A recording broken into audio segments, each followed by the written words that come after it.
All right, we want to continue on with our discussion of the First World War. I will be handing back your exams today. So we will do that towards the end of class. And we'll talk more about that at the end of class. Second of all, I will post the second online quiz on Thursday. By Thursday, I'll have it posted. And you'll have until the following class, Tuesdays, to take the quiz. All right? So again, same format, 10 multiple choice questions, generally designed to be a review. It will be everything from the old diplomacy to the new, that is the first lecture material after the exam, through today. Okay? Or maybe through Thursday, depending on when anything actually posted. So, more news on that on Thursday. The second online quiz. Okay? All right, so we're taking a look here at the First World War, and admittedly, just to make sure we are all on the same page here, I'm not a military historian, and I'm not particularly interested in battles and weapons. Well, I'll show you the weapons here, but logistics and trajectories and millimeters and all that kind of stuff. You can find that if that interests you. My particular perspective is understanding why wars occur. Why do we go to war? And the consequences of war. Right? So, admittedly, if you are a military history buff, I'm going to probably disappoint you. Okay? I want to understand how this war began, and so far we've really only been looking at it from a European perspective, which is mostly a European conflict.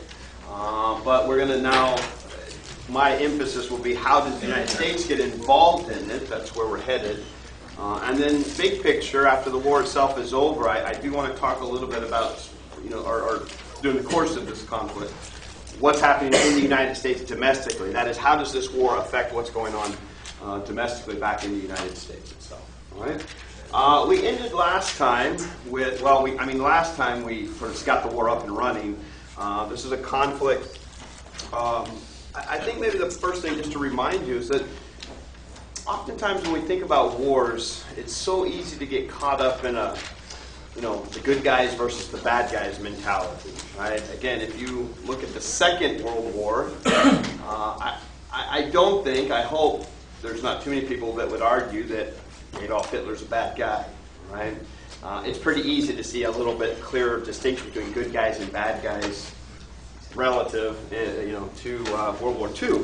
World War I doesn't work that way at all, okay? Remember the main cause of this war. Right? There are many of them. I think one of them is this new Germany that Europe is still trying to figure out. How do we deal with this very powerful industrial force, this very powerful military force? Germany has the largest industrialized modern army in the world. How do you deal with that? Number two, this whole idea about nationalism. Right? Lots of various cultural groups wanting their own country.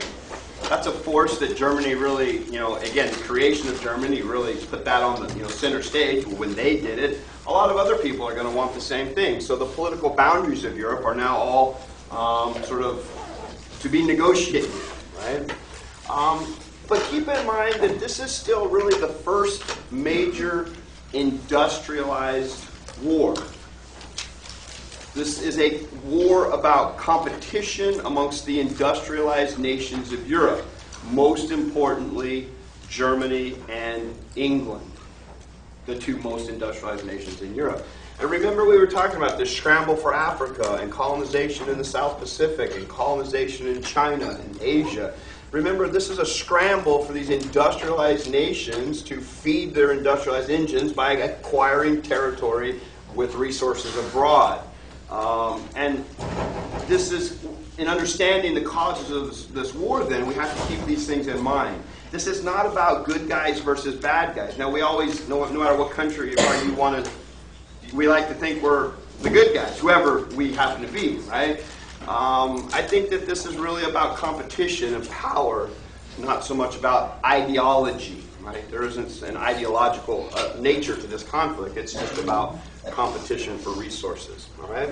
Now, we did briefly outline the major participants in this war. Again, there are well over 100 different countries going to be involved in it. That's one of the reasons we call it the First World War. But we want to take a look now. Now, again, notice the United States, we haven't brought the United States into this war. We don't join this war until 1917. The very end of this war, basically, right? Primarily, this war is a European war, and we'll come in at the very end. And what I really want us to understand, what I'm going to go through today, is how do we get involved in this war? What's our agenda in this conflict? Okay? But the Central Powers versus the Allied Powers, right? A couple of points to make here as we look at this war.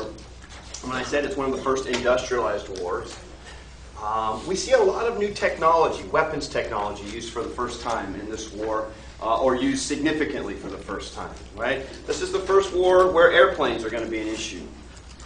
They wouldn't really be used primarily for dropping large ammunition or munitions, right? These are fairly small, simplistic, bi-wing planes. They could obviously carry some munitions, but what primarily might you consider using these weapons for?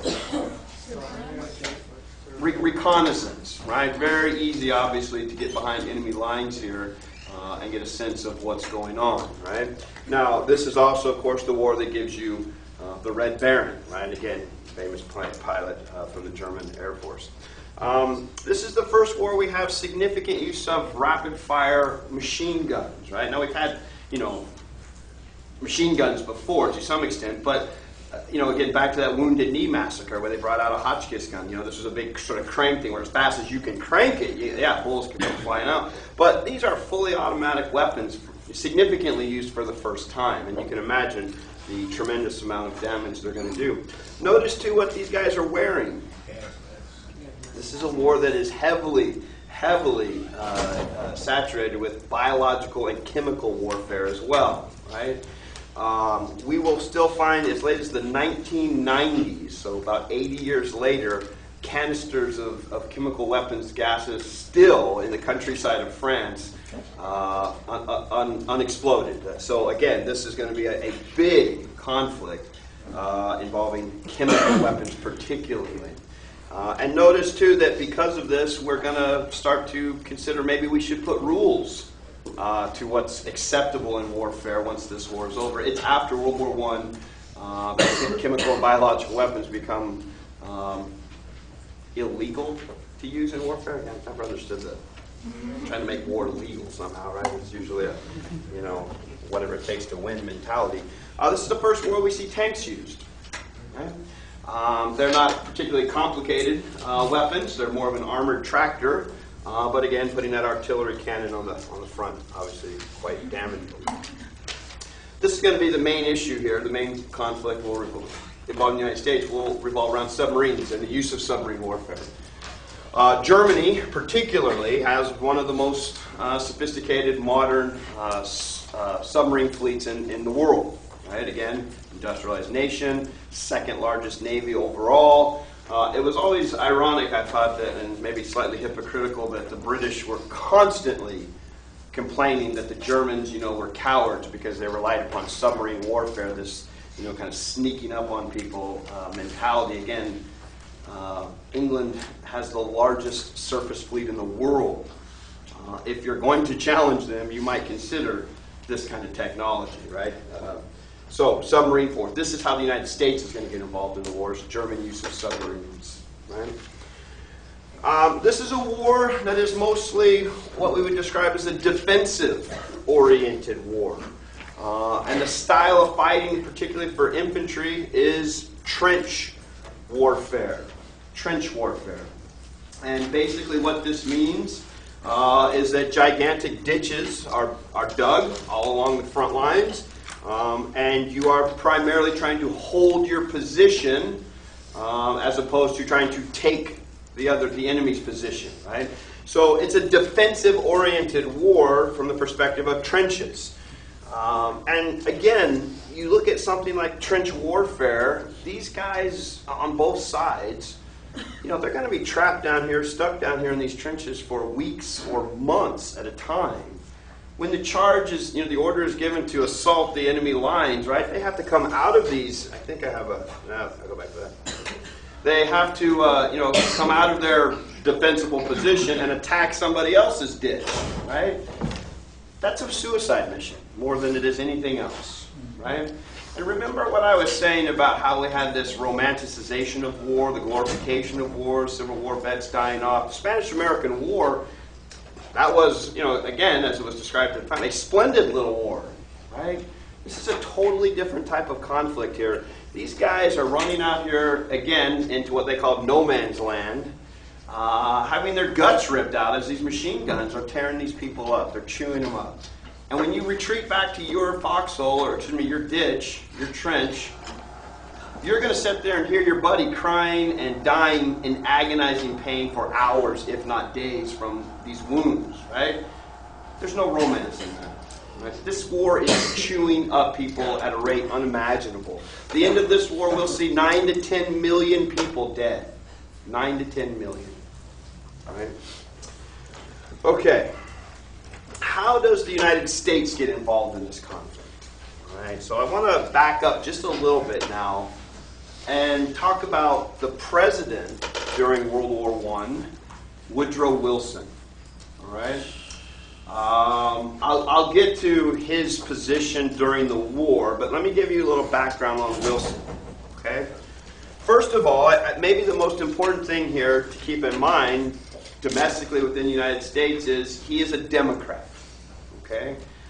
And if we go back to that time span from Abraham Lincoln in 1860 as the first Republican president elected to 1932, Franklin Roosevelt's election, right?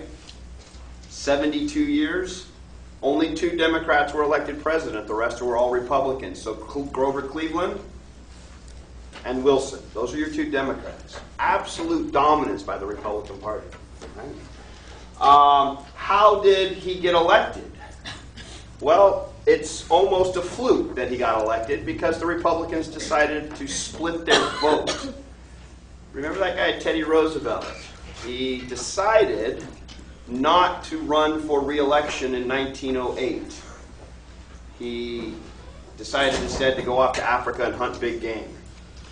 And his hand-picked successor, William Howard Taft, the Republican nominee, won the election.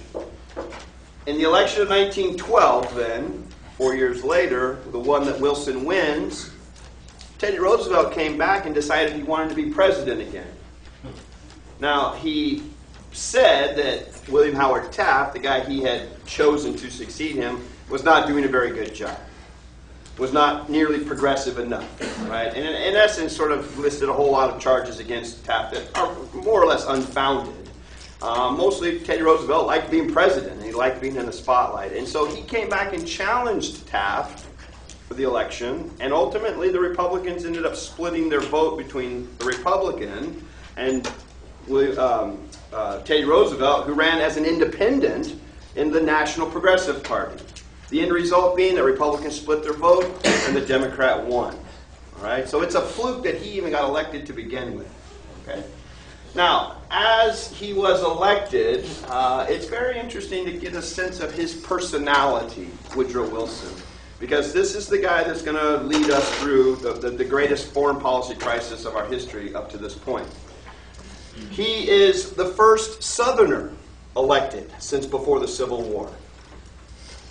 He was a devoutly Calvinist Puritan, and sort of puritanical, but he is a Congregationalist, is his official denomination, but this is really the descendants of the Puritans and the Calvinists, right? His father was a minister, and for some years Wilson debated in terms of whether or not he should go into becoming a clergyman himself. He decided instead to take an academic approach, and he becomes a professor at Princeton University. So he is one of the few intellectual presidents we've ever had. And as a professor, again, you've been around enough professors to know we tend to be rather arrogant and quite preachy. And I mean, that's kind of our job to lecture, right? But sometimes we get maybe a little too carried away with that, and nobody gets more carried away with that than this guy, okay? I think in many ways, when I say that he was preachy, right? He was the kind of guy where, for example, if you disagreed with him, you were wrong, right? And most of the time, it wasn't a we agree to disagree, you're wrong. And if you disagreed with him, he usually wouldn't talk to you anymore, okay? So he tends to be not only kind of preachy, this almost sort of holier than thou, but he's also very petty, very petty. And his ability to compromise, his inability to compromise is going to be what does his legacy in. And we'll see this down the road. He will not compromise. And you know, again, whether you're right or you're wrong or however we want to interpret that, the ability to compromise is a politician's greatest talent or skill. You're never going to get everything you want. You must be willing to compromise. And he isn't. And this is going to be a problem, a big problem, when this war comes to a conclusion, right? Now, in 1912, when he got elected, it was rather interesting, just to give you a sense of his attitude here.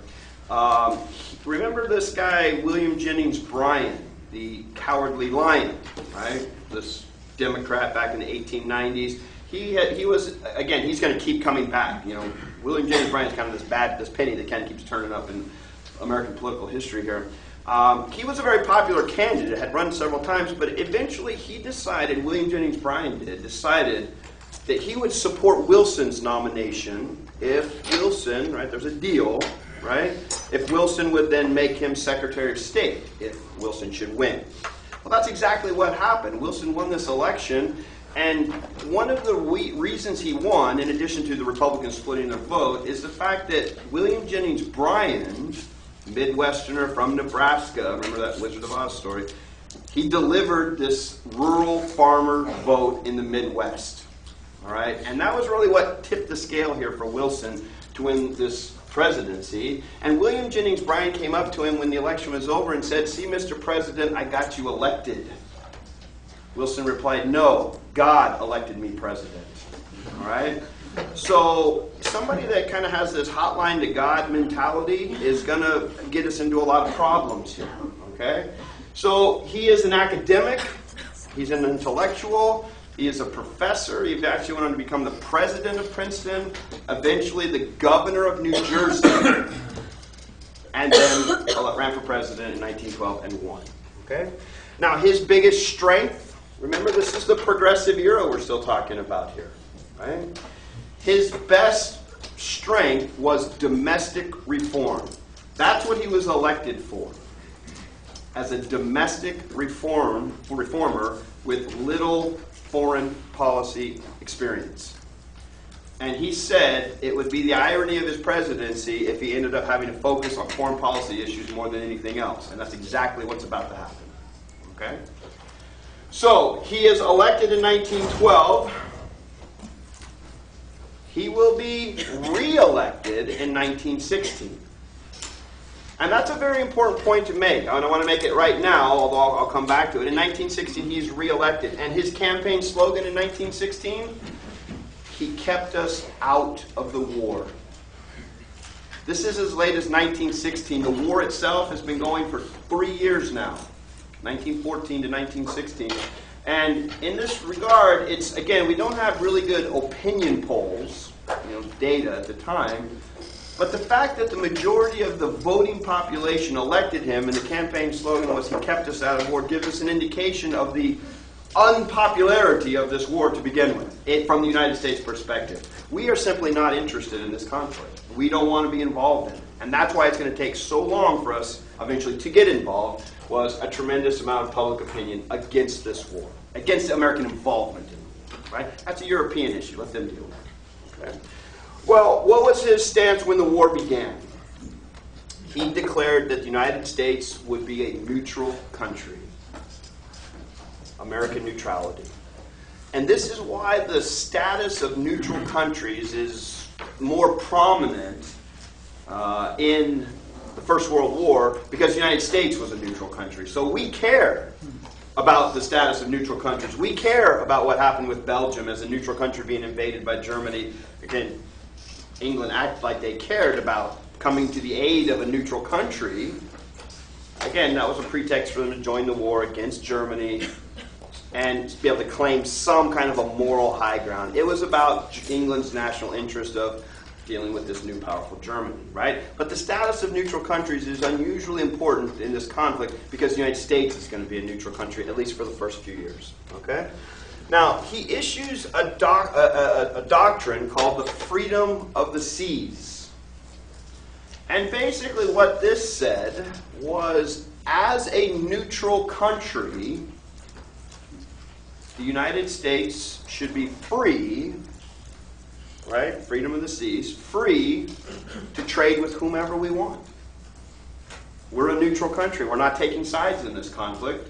Therefore, we should be able to trade with whoever we want. That's what he's saying by freedom of the seas. So we're quite happy to sell weapons to Germany at the beginning of this conflict, or to England, or to France, or to Russia, because we're a neutral country.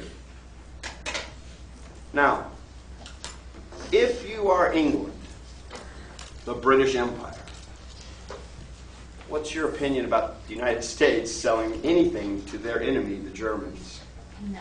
No. We're not going to accept that, right? So we understand what's about to happen, and that is England is going to violate our neutrality. And again, if you want to go back to, they weren't really concerned about neutral countries. That whole thing with Belgium is a pretext to get into a war. Here's proof of that. They're quite happy to violate our neutrality because when we ship goods to Europe, England deters them to London, seizes this cargo as contraband, and refuses to allow any American goods to make its way into German or Austro-Hungarian Central Powers' hands. Right? So they're quite willing to violate our neutrality, and understandably so, because it's in their interest to make sure we are not strengthening their enemy. Okay? So, and notice too, at this point, we didn't declare war on England, right? Not that we would have fought a few wars against England, but not recently, right? And so freedom of the seas was a doctrine that was really designed to promote American economic interest as a neutral country, but England is not willing to allow us to do this, right? And this creates a lot of tension here at the beginning of this conflict between us and England, okay? All right, so we want to consider a couple of things here. This war began in 1914. The United States declared neutral. Wilson was reelected in 1916 under the slogan, "He kept us out of war." It was a close election, by the way, but still a majority, uncontested. 1917, we declared war on Germany. What happened in those 3 years, particularly that last year between 1916 to this declaration of war in 1917, that we eventually get involved in this war against the Central Powers? That's what we want to focus upon, okay? There are a number of reasons we could look at here, but I'm going to go through 4 main ones. And some of these are fairly simple. Some of them are quite complicated, actually. I think that despite England's violation of our stated neutrality, there's just too much long-standing cultural connections to England. This is about Anglo-Saxonism, right? This is about that white Anglo-Saxon Protestant culture. This is about, the 13 colonies. This is the fact that there is just too much cultural sympathy for Great Britain, right? And at the same time, there's still this distrust of Germany, okay? And where does all of this come from? First of all, I think that the fact that Wilson was an Anglophile helps understand this. An Anglophile is somebody who loves everything about England, right? A lover of all things English. A Francophile is somebody that loves everything French, right? So he is an Anglophile, right? Don't forget, too, as I said, Wilson came from the South. He's the first president from the South. He's also the most racist president we've had since before the Civil War as well, right? And we'll touch on that. But for example, he tended to segregate the federal government. Positions that had traditionally been reserved for African Americans, he refused to hire or appoint any African Americans to any positions in his government. right? So again, there's that long-standing racism coming out of the South. Now again, it's not that there isn't racism in the North, but Wilson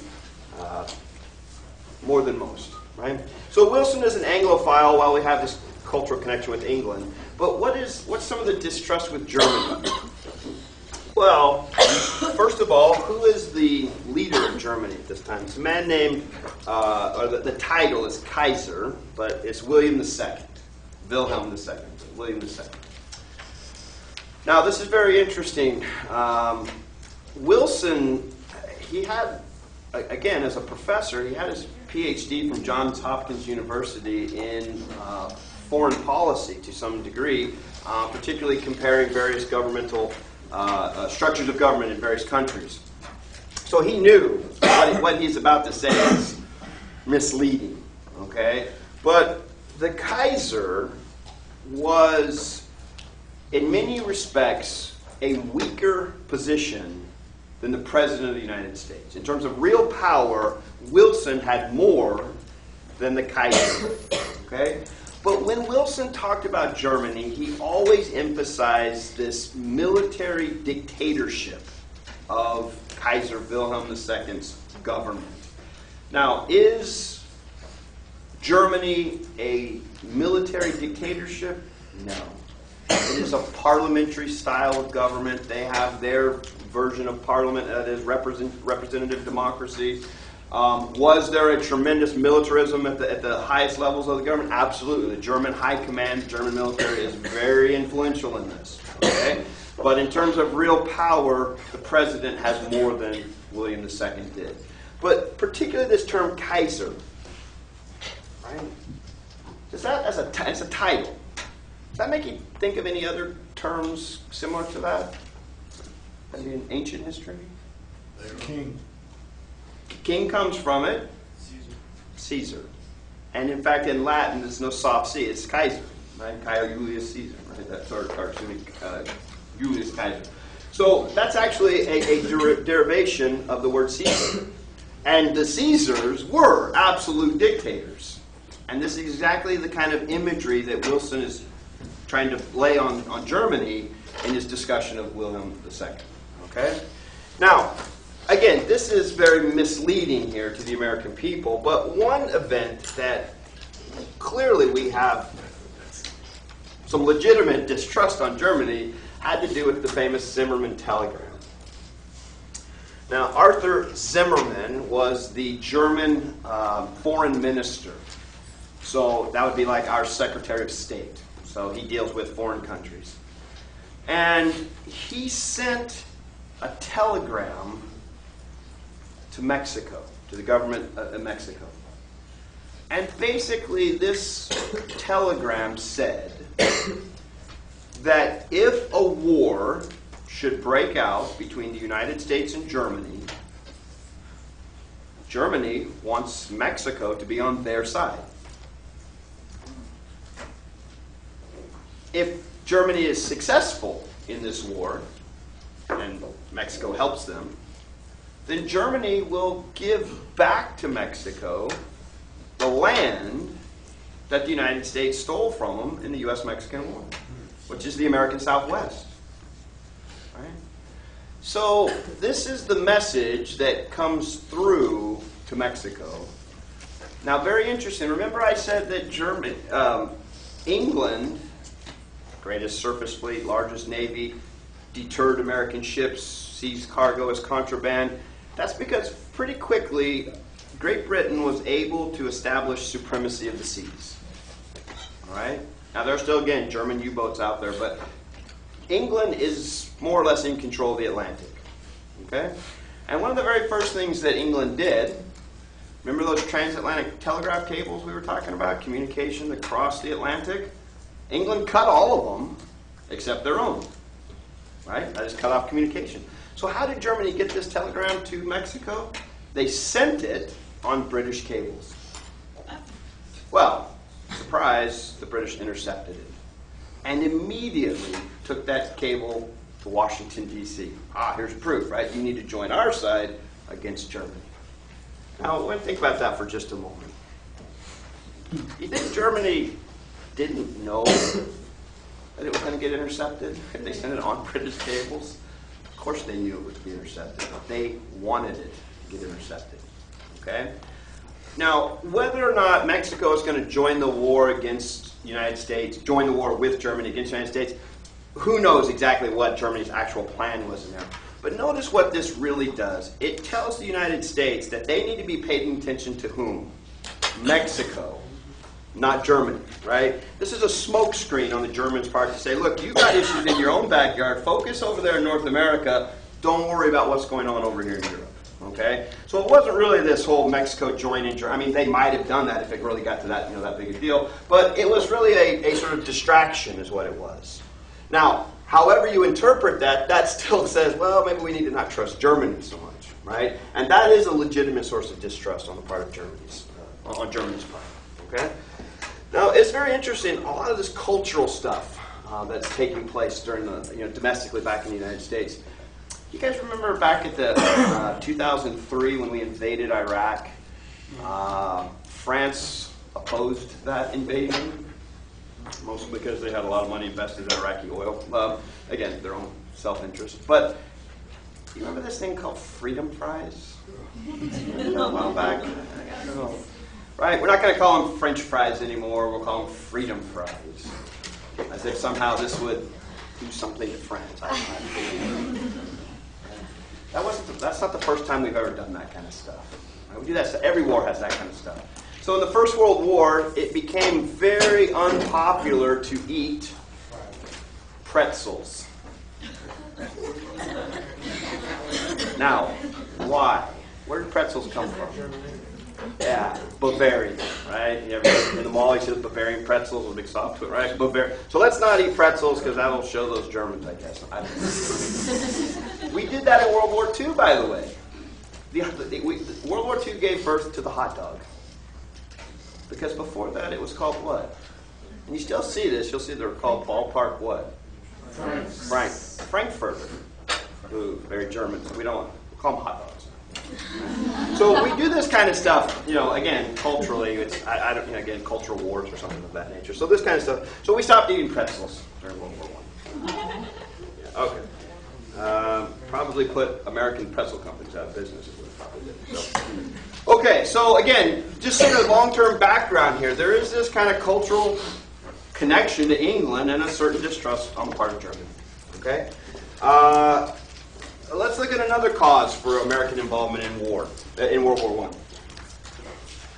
It's a very, this may even need, again, and I'm not putting these, I'm putting them in an order, but you could put them in any order you want. They're all important here. This one may ultimately be the most important. The money, right? Follow the money. That usually gives you a pretty good clear cut of what's going on here. So when this war began in 1914, England cut off our trade to Europe as they are establishing supremacy of the seas. Well, that hurt the United States economy in 1914. It actually sent us into a recession. Tremendous trade was reduced. But it didn't last very long, this recession.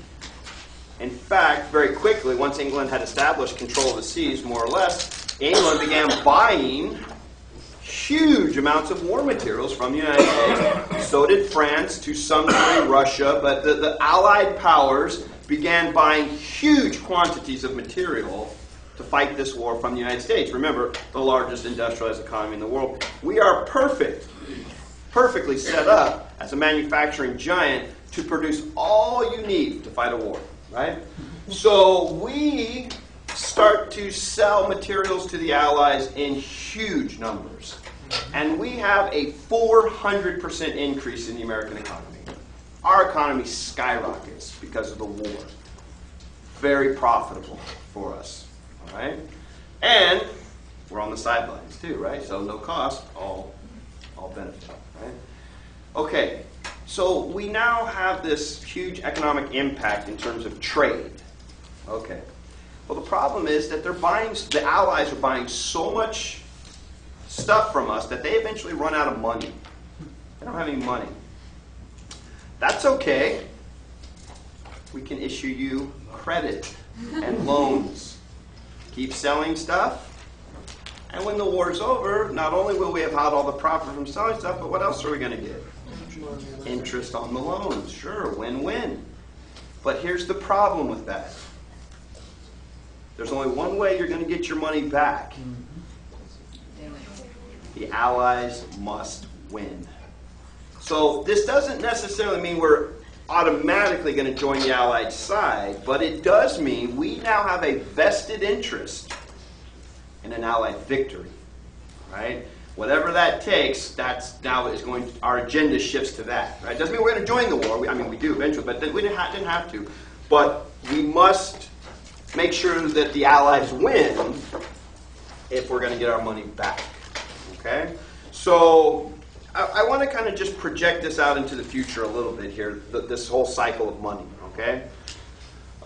Just simply because we're on this topic right here. So when the war is over, all right, again, so I'm projecting out a little bit here. When the war is over, and not to ruin the surprise, but Germany loses. Germany's very good at starting wars. They don't finish them very well. The Allies win this war. Germany is going to be forced to do what? Pay reparations. It's all their fault. It's not necessarily their fault, but they lost. They got to pay for the war. So they're going to sit there and pay all this money to the Allied nations like England and France. And then England and France takes that money and does what? Pays back the loans from the war, right? Well, how does Germany have money to pay this back if their economy's in shambles and they defeated? Because the American profit from the war is going to be used to invest in rebuilding the German economy. So we're going to have this just huge, fabulous cycle of wealth, and it all comes back to the United States with interest, right? So we're going to invest in the German economy, rebuild them, and the profits from that are going to come back to American investors. The profits that are occurring in Germany are going to go to the Allies as reparations for the war. The Allies are going to take that money and send it back to the United States to repay the war debt. And if you want to understand why the 1920s are called the Roaring 20s, the greatest, most prosperous decade in American history up to that point, it's because of the way the war ended. We made, this sounds bad, we made a killing in this war. A financial, we hit the jackpot with this war, right? And by the way, when wars are profitable, you're going to have more of them. Right? All right, so again, this doesn't tie us to joining the war specifically, but it does tie us to an Allied victory if we're going to get our money back. Okay? Okay, this one is probably the most immediate cause of the war, and that is the use of German submarines. Okay? Now, initially, when the war begins, England tries to blockade most of these port cities around Europe, that is so that American material can't get to these European cities, and they're more or less successful with that. Germany announced a blockade around England, right? Well, we'll do the same thing, but they don't really have the submarines to keep American goods from getting into England, right? It's kind of a bluff more than it's anything else. But more importantly, the Germans are a little concerned about, or hesitant. They don't want to fire upon American ships because that may pull us into the war, right? So they're kind of in a sort of a bluff sort of perspective here as a submarine policy, okay? But one of the key issues that we want to think about, again, notice this is going to have to do with neutral countries, that the main issue initially around German submarine warfare, German submarine policy, was whether or not citizens of neutral nations, and that means the United States, right, has the right to travel safely on board ships of belligerent nations. Now, when we say belligerent nations, we mean nations at war, right? So now this doesn't mean, can American citizens travel on, British warships and expect safety? No, that's not what we're talking about. But we're talking about passenger ships, commercial ships, right? To some degree, commercial in the sense of cargo, merchant type ships, but mostly private passenger liners, right? Do citizens of neutral nations have some degree of protection if they travel on board ships, commercial ships, private ships of nations at war, belligerent nations, right? That's one of the main issues this is all revolving around, right? Well, why is this such a big issue? Because it has to do with the Lusitania, 1915. The Lusitania was a British passenger liner. British what? Passenger liner. They spelled it different in the book. You'll see it spelled a couple of different ways there. How do they spell it in the book? L-A-C-O-N-I. Yeah, it was way different. That's not the Lusitania. But it's the same storyline. Passengers riding British liners. That's a major typo then. I'll have to look that up. That's a major typo. This is how you spell it. Lusitania. It's a British private commercial passenger ship, and it's headed from New York back to London. And off the southwest coast of England, German submarines fired torpedoes upon the Lusitania and sunk her. And the Lusitania sunk in about 15 to 20 minutes at the bottom of the ocean. Sank very fast. On board were 128 American citizens. Now, the question is, how do we respond to that? Okay. Now, shall we say, there are many people in the United States who believe we should have been involved in this war on the side of the Allies from day one. Who might be one of these people still running around? Teddy Roosevelt, absolutely, right? One American dead is enough to justify war. 128? Absolutely. And in fact, there was a political cartoon circulating. I saw this one, but I can have a copy of it. It's a political cartoon in the context of 1915, where 128 Americans just died.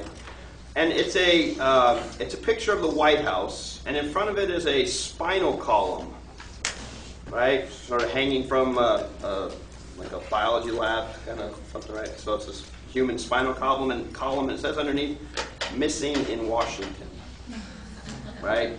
Wilson has no spine, according to the cartoonist here, but attitudes like Roosevelt, because Wilson took a very different approach. He doesn't immediately declare war on Germany. In fact, he, as a professor, I wanted to think about it a little while, right? And ultimately, he issued a series of letters to the German government condemning this attack and protesting it. Okay? Now, what does Germany do in response to this? They agreed, they pledged, that they would not attack any ships, passenger or commercial ships, going to England. Now, military ships, that's different, but not commercial ships, not passenger ships. And in essence, what Wilson actually got was a diplomatic victory. All right? And the language was such that William Jennings Bryan, the Secretary of State, he resigned his position because he thought that we were so close we were about to get involved in the war. And this was, again, almost, I think you could at least justify this as provocation to the war. But I think in many ways Wilson deserves a lot of credit here, because he didn't have this knee-jerk reaction to immediately get us involved in this war. In fact, he said, if we declare war on Germany, who is going to fight this war? Not my kids, not the sons of senators and congressmen, but average, ordinary American kids are going to go fight this war. And we must make sure that it is absolutely necessary before we engage. All right? So I don't give Wilson a lot of credit on a lot of things, but in this particular instance, the fact that he showed some hesitation here to sort of think this out a little bit, he does deserve some credit. Okay? Now, the Lusitania was sunk, as we said, in 1915, and notice that it, as I said, it sunk and hit it was on the bottom of the ocean in about 15 to 20 minutes. I mean, why did Germany fire upon the Lusitania to begin with?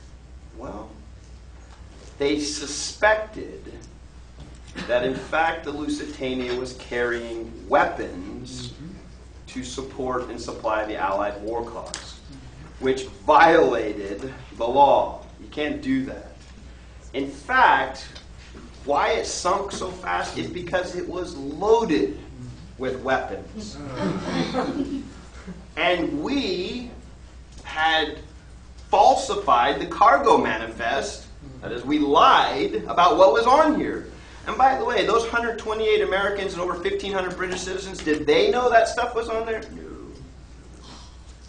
No. Now think about what we just did there.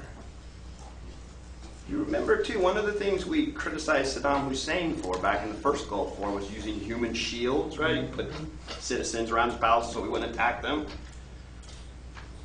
It's basically the same thing we're doing here, only we didn't even tell people that they were in danger, right? We just hid this material and then shipped it across. And Germany suspected this. They didn't have proof of it, but marine archaeology after the fact has confirmed that, in fact, it was loaded with weapons. Yeah. Well, there is reports and talk that it was leaked to Germany by us, that there was cargo on there. Well, again, these were some of the rumors. They just didn't have the proof of it, right? But that's why they attacked it, because they did believe it. They just didn't have the proof. Now, again, there were a lot of ships that were not doing this, but many of them were. And who knows exactly how many obviously got through. So this is, again, one of these sort of elements of war that we have to think about here under this Lusitania, that it resulted in Germany's backing down, right? Because they didn't want to provoke the United States. They didn't want to provoke the United States. They're not going to fire upon any commercial or private ships anymore. Military, they will, right? Now, again, that's 1915. We don't join this war for 2 more years. All right? So Lusitania, despite all the controversy, was not a reason why we got involved in this war. But we're starting to build some sort of a history here of problems with German submarine warfare. Now, in 1917, February of 1917, Germany reverses this policy and announced unrestricted submarine warfare. They said that the Germans, will attack any ship, private, commercial, military, cargo, didn't matter. Any ship headed to England is fair game for the German submarine fleet. And so they completely reversed their policy. Now, why did they do this? Well, it's ultimately known as the German gamble. The German gamble. Okay? Germany is fighting a 2-front war. On the one hand, and again, when you talk about the Western and the Eastern Front, it's from Germany's perspective. The Western Front is the war on the Western Front of Germany between France and England primarily, and allied nations, against the German army. The Eastern Front is Germany primarily against the Russians. Okay? So Germany is basically fighting 2 wars at once. And they're not making a lot of ground. Either side is not making a lot of ground. Again, stalemate, trench warfare, defense, hold your position. There's not a lot of ground being exchanged in either direction. And what this war turns into very quickly is a war of attrition, which basically means whoever can survive the longest, hold out the longest, is going to win. It's a process of wearing down the enemy. And Germany realizes very quickly they're never going to win that war. Why? Because the Allies have the greatest manufacturing economy in the world supplying the Allies. We can keep supplying them far longer than Germany will be able to supply themselves. Right? So Germany understands they can't win this war long term. They've got to attempt to try to win it quickly. Because here's what's going to happen. If you announce unrestricted submarine warfare and begin to systematically attack American ships, one British ship is one thing, but consistent attack of American ships, that's going to force the United States to get involved. They know that. This is going to provoke the United States. But here's what the gamble side of it is. Germany wants to disrupt all of those supplies coming into the Allies, at the same time launch a massive offensive on the Western Front and try to win the war before the United States can actually, because remember, you may provoke the United States, but we don't have an army at this time. It's going to take us some time to build an army, equip an army, train an army, transport them over here, and actually get them into the field. That's going to take some time. It took us about 9 months to do that. Right? So Germany is hoping to win this war with a knockout punch against the Western Front, against France, against England, before the United States can actually have an impact. Okay? That's the gamble. Now, what about that Eastern Front? Well, Germany is, how do we say this? Germany is doing quite well on the Eastern Front against the Russians. The Russians are poorly equipped. They're an unindustrialized nation. Keep that in mind. They are completely behind technologically somebody like Germany.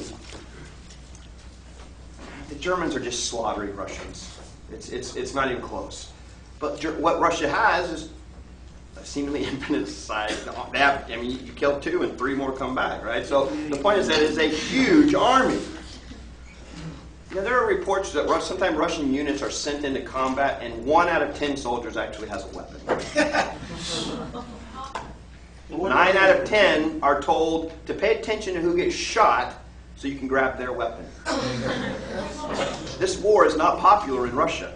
Okay, we'll come back to that in just a moment, because that's a whole other side of this. Is something that's happening in Russia in February of 17. That's not a coincidence. That Russia is about to go through a revolution and ultimately get out of this war. And Germany knows that, which means that they can then take their troops on the Eastern Front, move them to the Western Front, and launch that offensive and try to win the war before the United States can have an impact. Right? So this is the German gamble. Okay? Okay, I'm going to end it right there with the German submarine warfare. Ultimately, though, Germany, in announcing this unrestricted warfare in February of 1917, sank 4 American ships. Even then, there's some hesitancy on the part of Wilson, but by April of 1917, we declared war on Germany. We are now in. Okay? Now, there's one whole other issue that I want to bring up next time. We'll start with it. And that is, remember, Wilson is this intellectual. There's one more sort of piece of the puzzle he's got to put together in his head, right, before he can come to terms with declaring war, getting Congress to declare war on Germany. And that is something we'll start with next time, Wilson's new liberal world order, this vision that he has. Okay? So I'm going to stop right there so that we can hand back the exam. Okay? Don't take off unless you don't want your test.